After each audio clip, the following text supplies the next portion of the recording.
Olá pessoal, tudo bem? A ação escolhida para falarmos hoje por vocês foi Hypera, basicamente Hype 3, um papel aqui que os seus balanços, os números apresentados no seu balanço no primeiro trimestre foi bom, não foi um balanço ruim.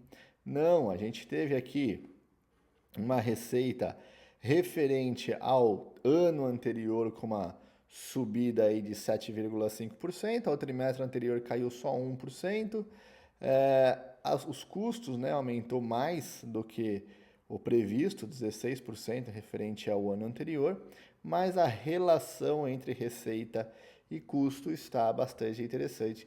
E pode ficar com um olhar mais simples aqui na nossa conversa, é a parte verdinha aqui, temos as despesas operacionais com uma boa queda, então temos um ponto positivo, lucro operacional antes da receita, ponto positivo também, tivemos um lucro líquido após o imposto com um crescimento de 15% ano a ano, tivemos um lucro por ação de 15% ano a ano, tivemos aí aumento de caixa expressivamente, tivemos um fluxo de caixa muito bom, 18%, variação líquida de caixa muito boa também, capital de giro subindo, endividamento aumentou 20%, esse é o ponto complexo, da dívida aqui também aumentando 7%, a liquidez permaneceu boa, liquidez corrente permaneceu boa, as margens aqui EBITDA, EBITDA trabalhando aqui boa também, 8% e 10%. Margem de lucro bruto deu uma diminuída por causa daquele aumento das despesas que nós vimos logo no começo.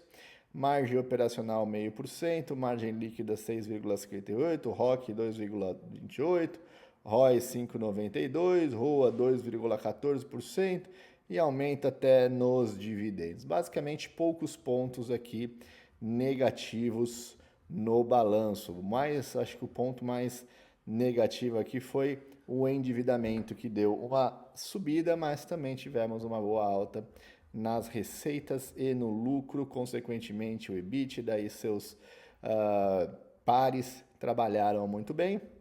Uns pontos aqui que foram extraídos da apresentação de resultado, tive 7% de sell-off, 8% da receita, aqui o aumento no EBITDA, como nós falamos, fluxo de caixa que explodiu conforme nós falamos, ou seja, uma empresa aí que vem trabalhando muito bem os seus números, mas não é só de números que vive o mercado, e esse é o ponto, pessoal, esse é o ponto.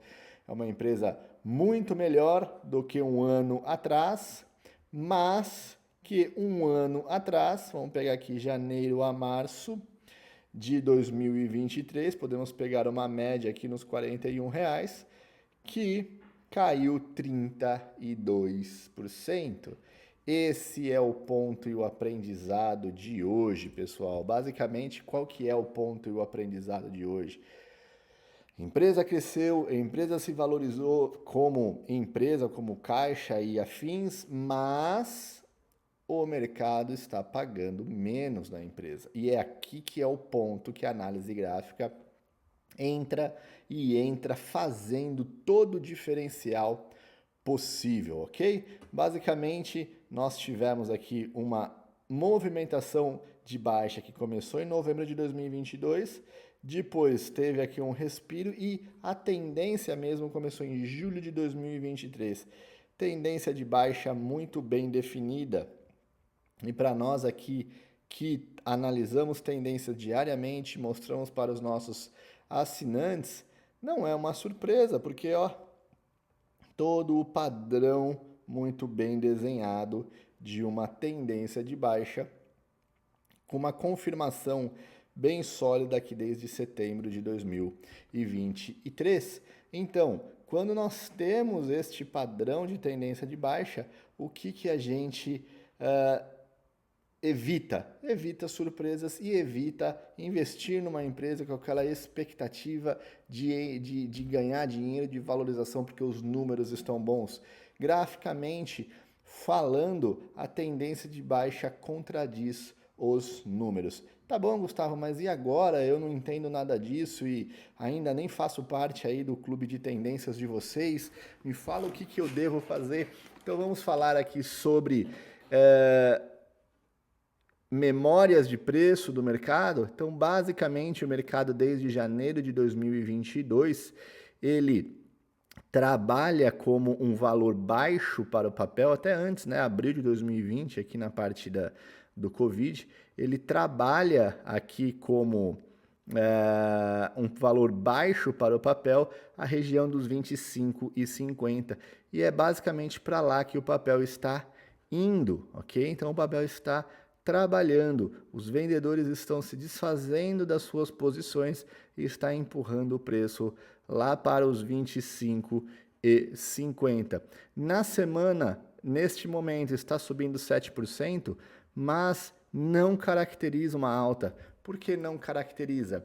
Porque de março para cá, ele teve uma queda muito expressiva de mais de 20% em pouco tempo. O que que acontece quando isso acontece? O que é a reação do mercado quando isso acontece?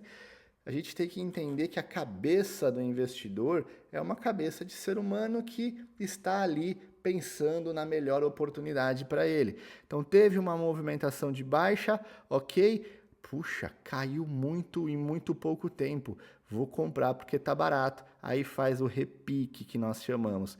Caiu expressivamente, 20%, e as pessoas compraram. E a gente tem essas médias aqui como referência para nós de como está aí sobrecomprado ou sobrevendido, que nós chamamos. Então, quando cai muito rapidamente, ele volta para a média de preço. Isso é uma matemática simples e pura, não é nenhum bicho de sete cabeças. As linhas são simplesmente fórmulas matemáticas de fechamento de preço. Ou seja, elas vão sempre se encontrar, sempre vão se encontrar. E quando caiu expressivamente aqui, as pessoas compraram e levantaram aí o preço em 10%, mas não foi o suficiente e a tendência de baixa ainda continua trabalhando aqui nessa possibilidade. Ah, Gustavo, mas subiu 7% essa semana. Sim, legal, subiu 7% na semana, mas a tendência até o momento é de baixa, ok? Tem aqui um direcionamento muito bom com uma probabilidade. Também quando a gente chega e falar de tendências, não é que é certeiro que vai parar lá, mas tem uma probabilidade muito grande de ir buscar os 25 e 50 neste momento, ok? Então, esse é o ponto que a Hypera está trabalhando. Excelente empresa, excelentes números e está sim ficando relativamente barata. Então, pessoas, poxa, Gustavo, pelos fundamentos está boa e o preço está barato, posso fazer um investimento? Então, não é o meu perfil comprar ativos que estão caindo. Eu prefiro esperar eles pararem de cair e inverter para uma alta para mim entrar mais certeiro. Aí eu utilizo as duas, né, os dois benefícios de um balanço bom e de uma tendência boa. A grande questão é temos balanço bom, mas ainda temos tendência de baixa. Então, é isso, está barato sim, mas pode ficar ainda mais barato amanhã e temos uma empresa com um grande e um belo de um balanço comparado a um ano anterior, ok? Então é isso, pessoal. Hypera neste momento foi a ação que venceu aí a nossa pesquisa enviada aí por vocês, né? Nós abrimos, respondida por vocês e a tendência até o momento é de baixa com uma probabilidade. Grafista trabalha com probabilidades de ir buscar os 25 e 50, beleza? Fique com Deus, pessoal. Mais uma vez, se vocês gostam desse tipo de vídeo, se inscrevem, clica aí nesse joinha para falar com o máximo de pessoas possíveis, para o YouTube entregar isso para todo mundo e me incentivar a continuar fazendo esses tipos de vídeos, beleza? Fique com Deus, galera. Um abraço, tchau, tchau.